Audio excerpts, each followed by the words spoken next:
This time introduced me also, though, to the specific history and philosophy of the arts and crafts movement. It turns out that calligraphy itself, the reason that I was able to study calligraphy in the early 1980s in England was because a man named Edward Johnston, who was part of the arts and crafts movement, had literally recovered the techniques of writing with the hand and gilding and preparing vellum and so on around the turn of the 20th century, around 1900, and essentially was able to offer a rediscovered form of calligraphy to the Western world.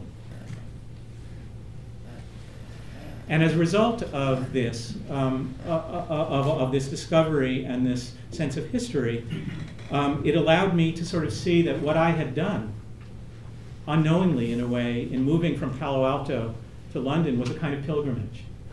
That it was a pilgrimage from the world of high tech and some of its values, the immateriality, the sense of speed, the sense of profit, to another world, an older world of craft that was more concerned with the body, with the sense of materiality, a different sense of quality, and so on. And that in a way that not quite realizing it, that my pilgrimage was exactly to the place where the Industrial Revolution had begun, and also where the counter movement, or one of the counter movements to it, the arts and crafts movement, had sprung up in response. This pilgrimage was also important to me because it was really my introduction to a contemplative practice. In those days, I didn't know from meditation, I didn't know from prayer. None of those notions or terms meant anything to me.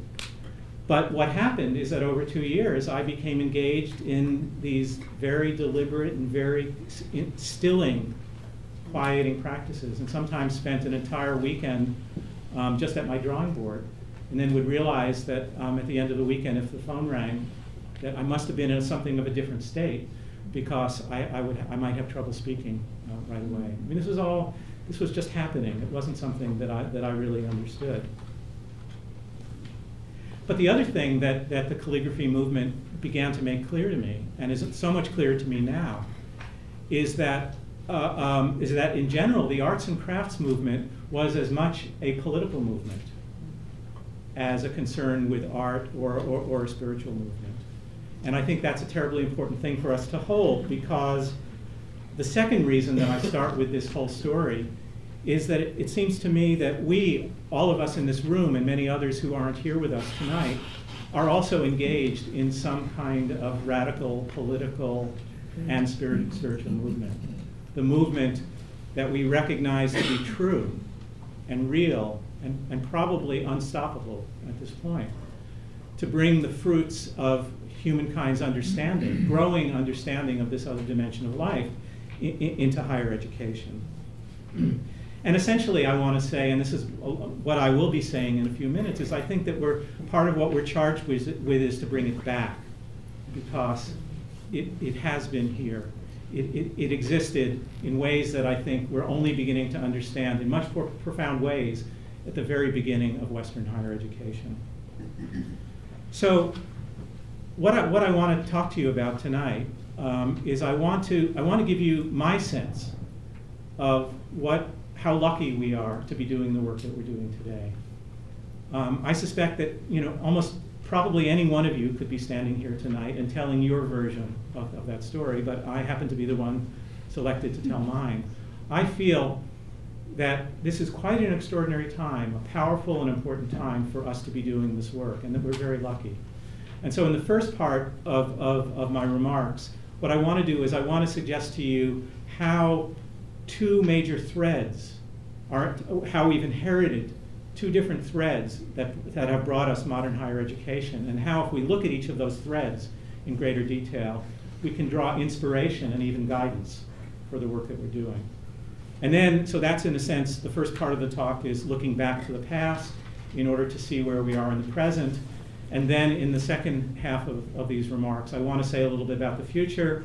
And as a technologist, I want to address specifically some of what I have thought about and wondered about and tried to work with as I imagine how we can take these new technologies that are so powerful and steer them in more of a contemplative direction. So that's my plan. And the place I'm going to start is to tell you that I see our educational institutions as inheritors of two very powerful traditions. One is ancient Greek and Roman philosophy and ways of seeing the world, and the other, more recent, is industrialization.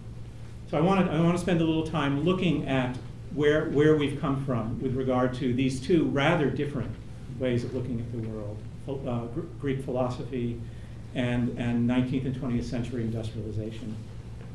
I mean, I think we all know as academics that the academy regularly salutes in various ways the inheritance that we have to the ancient Greeks and Romans. You see that in the architecture of our campuses, the columns that we walked through as we came into this building.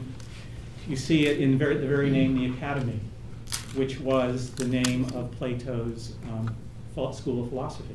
Right? You see it in modes of teaching and learning and argument that are largely Socratic. You see it in the certain core topics that are still part of our curriculum, notions of justice and the good, and various canonical texts that have come down to us from that era.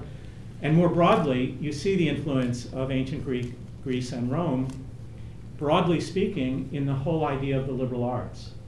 The liberal arts being those practices and forms of study that supposedly require no justification other than that they are important for us to do as human beings. Liberal arts are the free arts. They are the arts of the free person who isn't simply beholden to the vocational and the professional.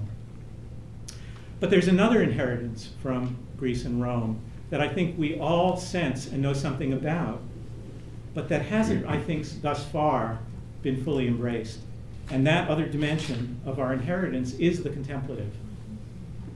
Thanks to, in particular, to the work of an extraordinary French philosopher, a man named Pierre Hadot, H-A-D-O-T, a man in his mid-80s, an eminent philosopher of ancient Greek and Rome, a number of whose books have actually been published in English. The one that I commend in particular is this book called What is Ancient Philosophy by Pierre Hadot. But there are a number of other of his books in English.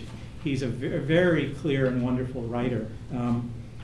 And what Hadot has been arguing for several decades now is that we misunderstand Greek philosophy and the Greek schools of philosophy if we think that they were primarily schools of intellectual argument.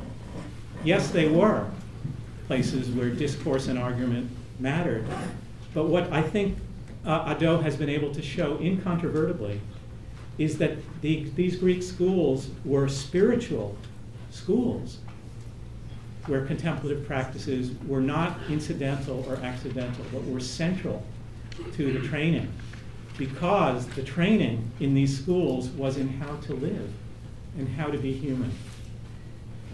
So he points out in this book and others that these were spiritual communities concerned with radical human growth and transformation. He says that philosophy was, quote, not a theoretical construct, but a method for training people to live and to look at the world in a new way, an attempt to transform humankind. The philosopher's aim, he says, was not simply to inform, but to form. They were not just concerned with information or knowledge, but really with the pursuit of wisdom. And central to this path were a set of spiritual and contemplative exercises that were concerned with the transformation of the self. These included, and some of these will sound familiar to all of us, breathing exercises, meditations on death, examination of conscience, and the contemplation of nature. A central feature of all these exercises, he argues, was attention to the present moment.